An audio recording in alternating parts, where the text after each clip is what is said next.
कीर्ति coaching class में आप सभी का बहुत बहुत स्वागत है। आज हम सभी कक्षा 10 के सामाजिक विज्ञान के पाठ्यक्रम में निर्धारित मानचित्र कार्य का अध्ययन करेंगे। प्यारे बच्चों, जैसा कि आपको पता है कि मानचित्र कार्य से संबंधित 5 अंक के प्रश्न इतिहास और 5 अंक के प्रश्न भूगोल से पूछे जाते हैं। तो आज हम सभी इतिहास से पूछे जाने वाले प्रश्नों तथा उनको भरने का सही तरीका आज हम सभी सीखेंगे और जानेंगे कि किस तरीके से बोर्ड परीक्षा में मानचित्र कार्य को भरा जाता है। तो आइए देखते हैं। सबसे पहले हम लोग भारतीय राष्ट्रीय कांग्रेस के अधिवेशनों को हम लोग भरना सीखेंगे।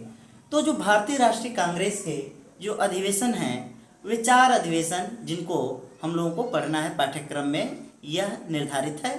तो जो पहला अधिवेशन जो 1920 में हुआ था, 1920 का अधिवेशन यह सितंबर के महीने में हुआ।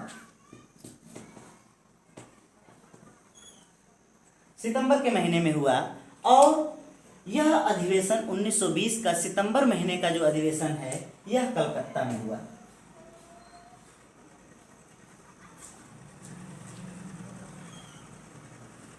कलकत्ता में हुआ। तो और 1920 में ही एक और अधिवेशन हुआ जो दिसंबर के महीने में हुआ।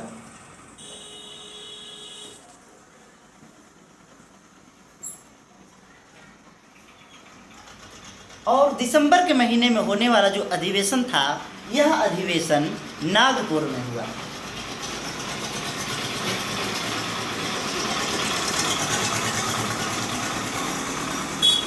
उसके बाद सन 1927 में एक भारतीय राष्ट्रीय कांग्रेस का अधिवेशन होता है और वह अधिवेशन मद्रास में हुआ।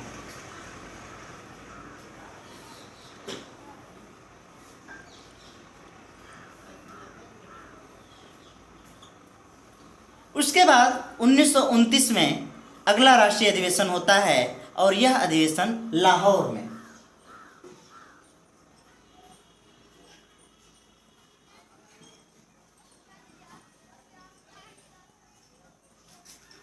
अब बच्चों देखिए इसमें कैसे प्रश्न पूछे जाते हैं। पूछा जाता है कि सितंबर 1920 का भारतीय राष्ट्रीय कांग्रेस का जो अधिवेशन हुआ कहाँ हुआ, इसको मानचित्र में दर्शाइए। तो 1920 के सितंबर माह का जो भारतीय राष्ट्रीय कांग्रेस का अधिवेशन हुआ वह कलकत्ता में हुआ। और आप लोग जानते हैं कि कलकत्ता जो है पश्चिम बंगाल में पड़ता है, यह पश्चिम बंगाल की राजधानी है। तो इसको यदि हम मानचित्र में हमें दर्शाना है तो हमें उसका जो निश्चित स्थान है उस स्थान पे यदि हम दर्शा देते हैं तो आधे अंक मिलते हैं और उसका नाम लिख देते हैं तो आधे अंक मिलते हैं। तो हमको कलकत्ता दर्शाना है। तो इस जो पश्चिम बंगाल का जो मानचित्र है उसमें कलकत्ता इस स्थान पे पड़ता है। तो यहाँ पे ऐसे चिन्ह बना देंगे तो यह आधा अंक का, और यदि यहाँ हम कलकत्ता लिख देते हैं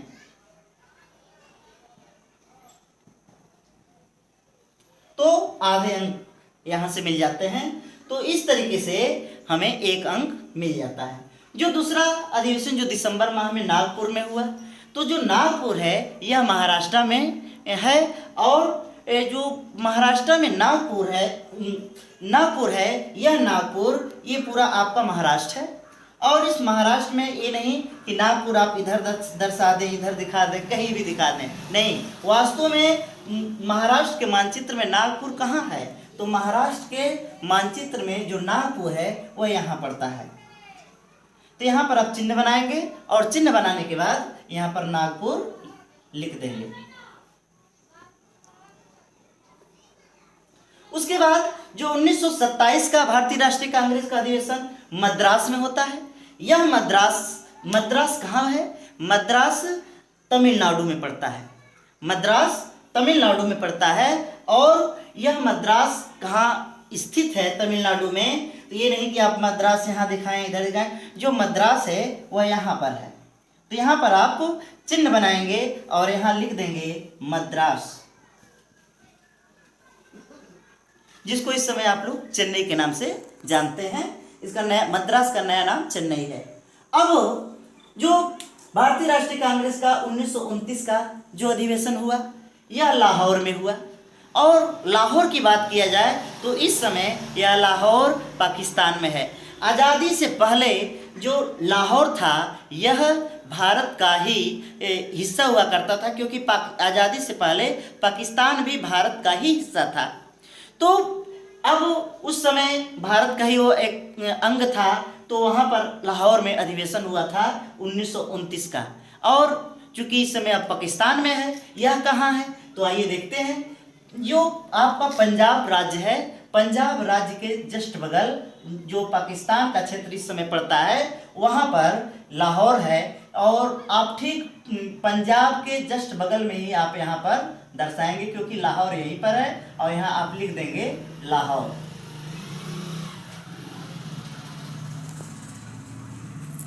और सन 1929 के भारतीय राष्ट्रीय कांग्रेस का जब अधिवेशन हुआ तो उसी समय पूर्ण स्वराज की वहाँ पर मांग की गई थी। यह भी पूछा जाता है कि भारतीय राष्ट्रीय कांग्रेस के किस अधिवेशन में पूर्ण स्वराज की मांग की गई थी, तो सन 1929 वाले लाहौर के अधिवेशन में पूर्ण स्वराज की मांग की गई थी। और प्यारे बच्चों, अब जो है भारतीय राष्ट्रीय आंदोलन के जो महत्वपूर्ण केंद्र हैं उससे संबंधित प्रश्न आपके परीक्षा में पूछे जाते हैं। तो आइए एक एक करके जो भारतीय राष्ट्रीय आंदोलन के जो महत्वपूर्ण केंद्र हैं उनको भी देख लेते हैं, क्योंकि उससे भी संबंधित प्रश्न आपके बोर्ड परीक्षा में पूछा जाता है। तो जो पहला केंद्र है राष्ट्रीय आंदोलन का वह है चंपारण। चंपारण। और बोर्ड परीक्षा में किस तरीके से प्रश्न पूछा जाता है? बोर्ड परीक्षा में प्रश्न पूछा जाता है कि बताइए कि वह कौन सा स्थान है जहां पर नील की खेती करने वाले किसानों का सत्याग्रह हुआ था। यानी नील की खेती करने वाले किसानों का सत्याग्रह कहाँ हुआ था?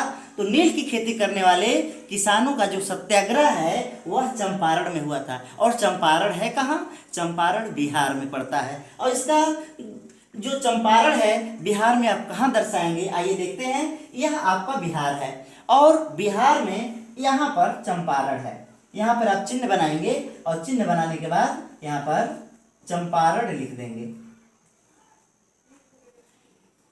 अर्थात जो चंपारण है यह आपके बोर्ड परीक्षा में बहुत ही कई बार पूछा गया है कि वह स्थान बताइए जहां पर नील की खेती करने वाले किसानों का सत्याग्रह हुआ था। तो वह चंपारण में हुआ था और चंपारण बिहार में पड़ता है। और जो दूसरा जो राष्ट्रीय आंदोलन का जो महत्वपूर्ण केंद्र है वह है खेड़ा। खेड़ा। अब इससे संबंधित क्या प्रश्न पूछा जाता है? इससे संबंधित प्रश्न पूछा जाता है कि उस स्थान को मानचित्र में दर्शाइए जहां पर किसानों का सत्याग्रह हुआ था। यानी उस स्थान को मानचित्र में दर्शाइए जहां पर किसानों का सत्याग्रह हुआ था, किसान सत्याग्रह हुआ था। तो किसान सत्याग्रह खेड़ा में हुआ था। और खेड़ा कहाँ पड़ता है? यह गुजरात में पड़ता है। कहाँ पड़ता है बच्चों? गुजरात में पड़ता है। तो आइए गुजरात में हम बताते हैं कि खेड़ा कहाँ है। ये देखिए गुजरात का मानचित्र है और गुजरात में खेड़ा यहाँ पर है। तो यहाँ पर आप चिन्ह बनाएंगे और चिन्ह बनाने के बाद यहाँ पर आप खेड़ा लिख देंगे, आपको पूरा एक अंक मिल जाएगा। जो अगला जो भारतीय राष्ट्रीय आंदोलन का जो अगला जो महत्वपूर्ण स्थान है वह स्थान है अहमदाबाद। वो कौन स्थान है बच्चों? अहमदाबाद।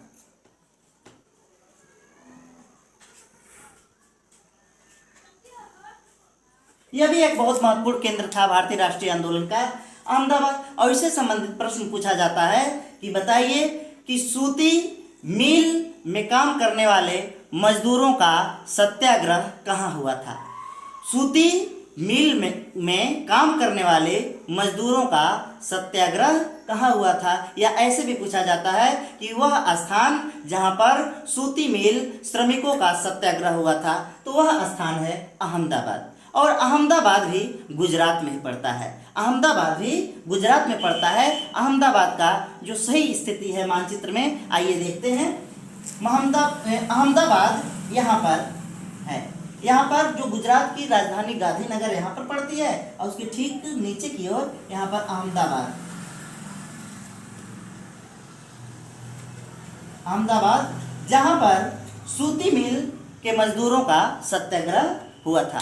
तो ये 3 जो है महत्वपूर्ण जो भारतीय राष्ट्रीय आंदोलन के केंद्र थे, इसको हमने देखा। अब अगला स्थान जो है, जिसको नाम है अमृतसर।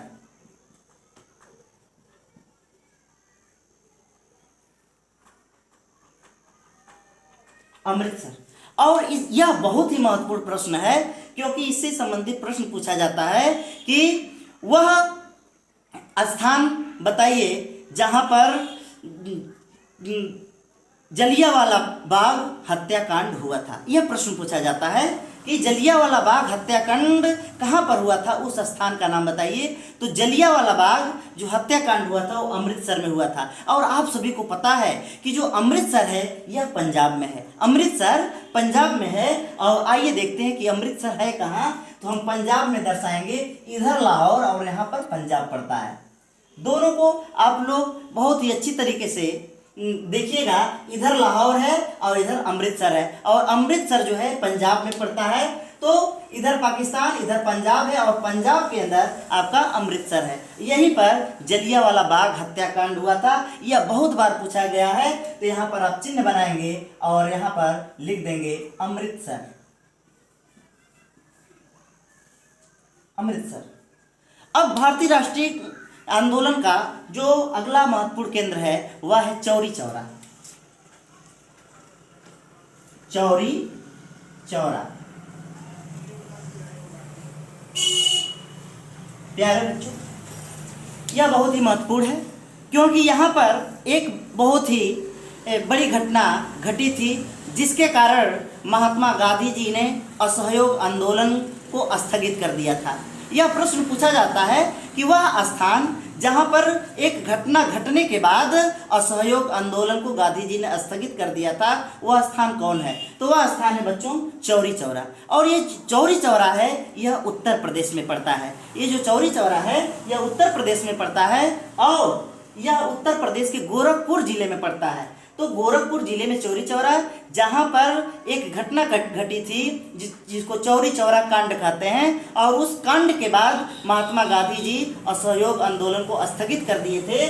तो वह स्थान चौरी चौरा है, यह उत्तर प्रदेश में है और गोरखपुर जिला में है। तो इसको कहाँ दर्शाएंगे चौरी चौरा। तो प्यारे बच्चों, यहाँ पर गोरखपुर है और गोरखपुर जिला में ही चौरी चौरा है। तो यहाँ पर आप चौरी चौरा आप लिख देंगे और आपको पूरे अंक मिलेंगे। अब अगला जो भारतीय राष्ट्रीय आंदोलन का महत्वपूर्ण केंद्र वह है दांडी।